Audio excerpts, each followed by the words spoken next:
This is the School of Astrology on the mystical aspect figure, the Yod, or the finger of God. If you find the Yod in a birth chart, you will have a planet with two aspects of 150 degrees each to two other planets or elements of the chart, and those two will form a sextile between themselves. The result is a slim triangle as you see it here. The aspect figure can involve any planet, the Sun, the Moon, the rising, midheaven or the MC, the lunar nodes or asteroids. Even house borders can be part of a Yod. The Yod aspect figure also received other names like the finger of fate, the finger of God, or the dragon figure. The finger of fate seems to be spot on as per the interpretation of this aspect figure. So let's see the elements that you need for interpretation. Here you see three random planets that we chose to illustrate the idea. The planet at the peak of the triangle is the so-called focal point of this aspect figure. It means that fate points to this planet and what he represents in a chart. The other two planets involved in this aspect figure are the so-called contributors. They are needed to achieve the goal indicated by the focal point planet, and they provide information as to what will be the ingredients that make up this important calling that we seem to be forced to live with this constellation. However, this seems like a very harsh and demanding phrase, which isn't necessarily the case, doesn't need to be like this. The owner of the horoscope can determine in many cases, or most cases, in which way he or she wishes to live a calling, of course. But in any case, there is an important task to fulfill in this life, but the way to get there is up to us, of course. When interpreting, please consider aspects as exact as possible, with a deviation of a maximum of 1 to 3 degrees from the original distance of the aspect. Okay, so now let's look at an example. We picked Meghan Markle, or the Duchess of Sussex, for this example. Now, when we interpret the Yod, we interpret the planets with their original meaning in the sign they are in and in the house they are in, and with the house that they rule. So here we have the chart of Meghan Markle, Duchess of Sussex. Her Yod has a Chiron as its focal point, and Pluto and Neptune as contributors. So first we look at Chiron. The meaning of Chiron is healing or a healer, and the healing that comes from Chiron here is not always necessarily nice and easy, but can involve some rough learnings for oneself and for others. So now, this Chiron is in Taurus, so this is a healing through nature, a natural healing through patience, self-esteem. This would be the meanings of Taurus attached to Chiron here. Chiron is also in the 11th house, so we combine those meanings with the meaning of the 11th house.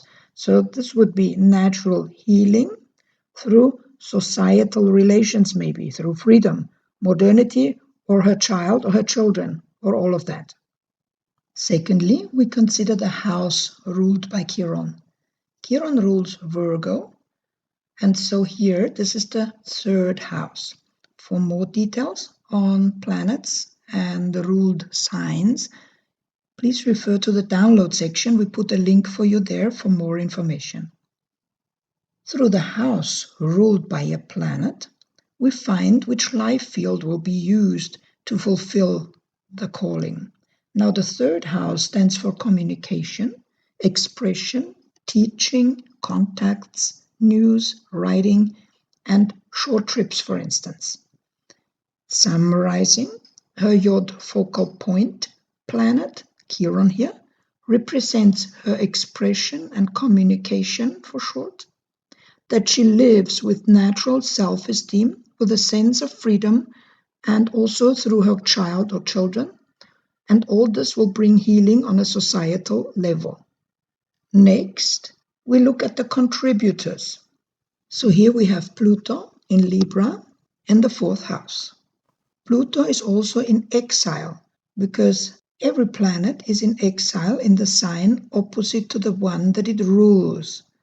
So Pluto is the second ruler of Aries and is opposite in Libra.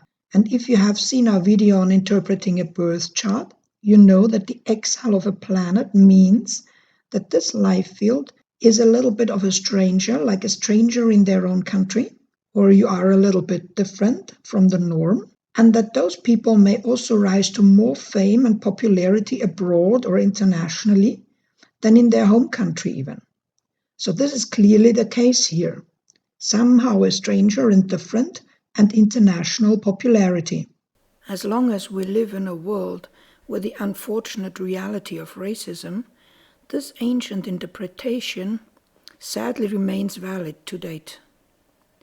But you will see that Meghan's mission is to contribute to a change here. Now we check where Pluto comes from, which means which house does Pluto rule? Pluto rules Scorpio and Aries, so these are the houses 5 and 10.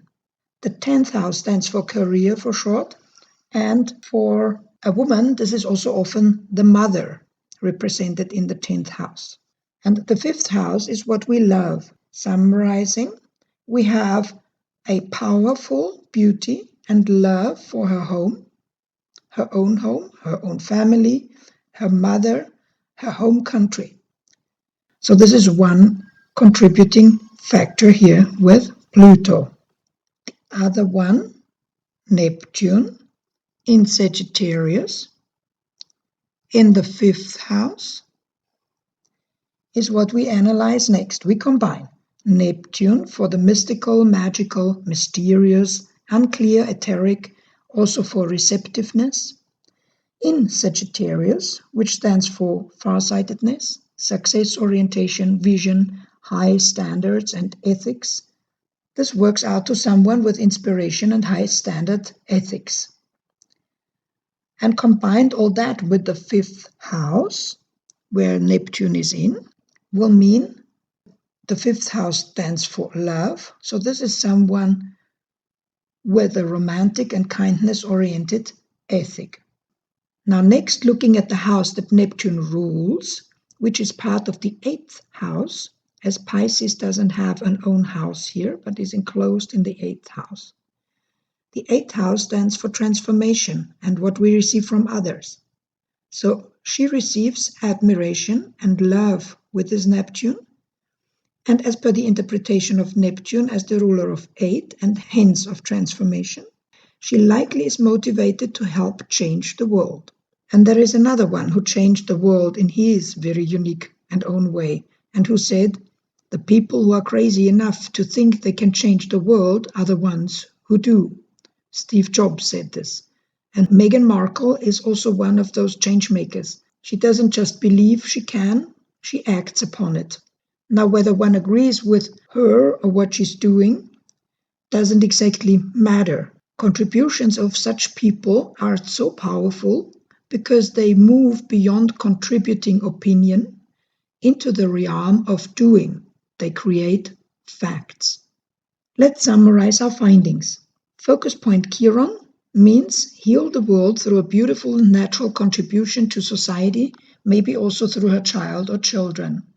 Contributing to this is her Pluto in exile, a love for her home country and success abroad, and the influence of her family background, especially also of her mother.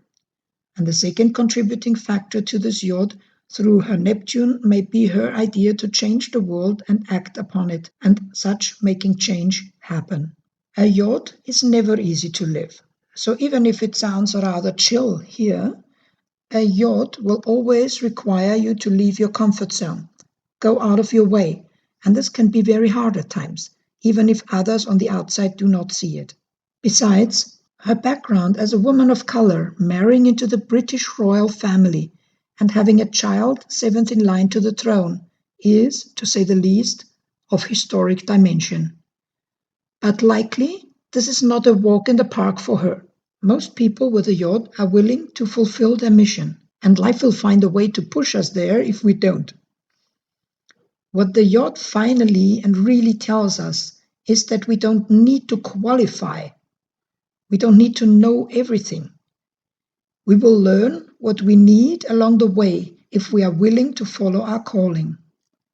So what the yod really tells us is that God doesn't call the qualified.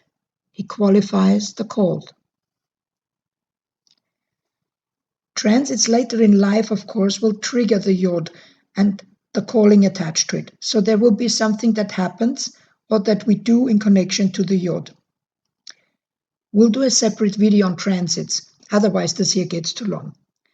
And now here we meet Prince Harry, the husband of Meghan Markle.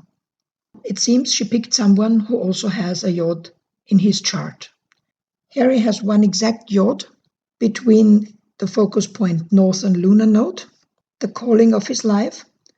Here is in 4, which has something to do with his home country and family, as a descendant of a family and his own family with wife and child or children. And then with the contributors, Neptune, his intuition and inspiration in 12, as a contribution of ethics and values to society at large.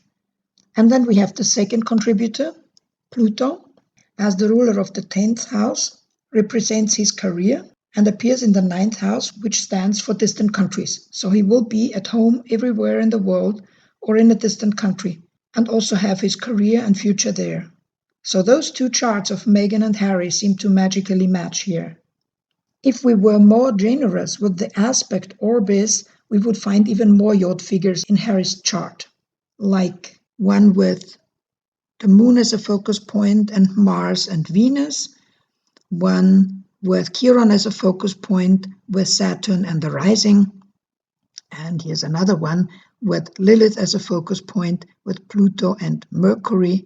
But since we don't want to be too generous with the aspects, we're not going into more detail here, and we'll consider the exact yod that we find between the lunar node, Neptune and Pluto here. So that's just for short to give you a starter on the yod. If you're looking for more charts, go anywhere into the British royal family. Lady Diana, Prince Charles, Prince William, Duchess Catherine or Kate Middleton. Now this sounds like a common aspect figure, but it's certainly not. They just seem to share this condition in this family. Others are, like for instance, President Emmanuel Macron with 2 valid yods, then psychiatrist Carl Gustav Jung, where his yod miraculously points at his life's work and discoveries. By the way, he also worked with astrology and is quoted having said that if he doesn't find the underlying reasons of a psychological problem, he goes into the chart of a person to figure it out. So this was it for the yod.